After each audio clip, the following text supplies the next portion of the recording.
সবই করতে পারবো, খালি জান্নাতের টিকিট দিতে পারবো না। ব্যারিস্টার হাসান রাজীবকে যদি আপনারা নির্বাচিত করেন, নির্বাচনের পরে ইনশাআল্লাহ তিস্তা মহাপরিকল্পনার কাজ শুরু হয়ে যাবে।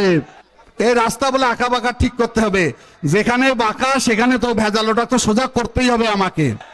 আমি এই মাঠে আপনাদের নিয়ে একটা আন্দোলন করেছিলাম, সেটা কি জাগো। তখন ওই দল কই ছিল?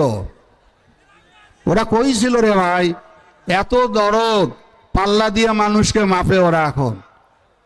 তখন ওই ব্যারিস্টার হাসান রাজীব প্রধানের নেতৃত্বে এখানে আন্দোলন সূচিত হয়েছিল।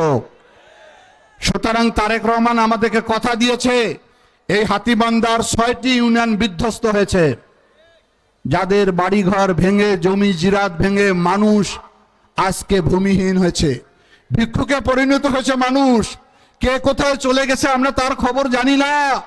আমরাই একমাত্র দল ওই মানুষের পাশে দাঁড়িয়েছি, ডাক দিয়েছি।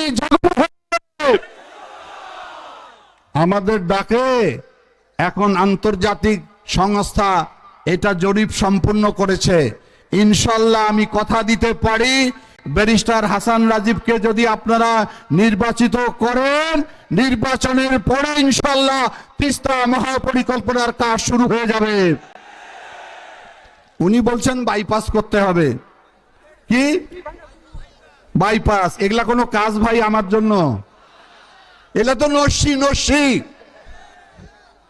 এই রাস্তা বলে আঁকা বাঁকা ঠিক করতে হবে, যেখানে বাঁকা সেখানে তো ভেজাল, ওটা তো সোজা করতেই হবে আমাকে। সাপ যেমন আঁকা বাঁকা হয়ে চলে না, সেই কারণে ওগুলো কোনো কাজ না। কাজ হলো বিশাল কাজ আমাদের তিস্তা মহাপরিকল্পনা।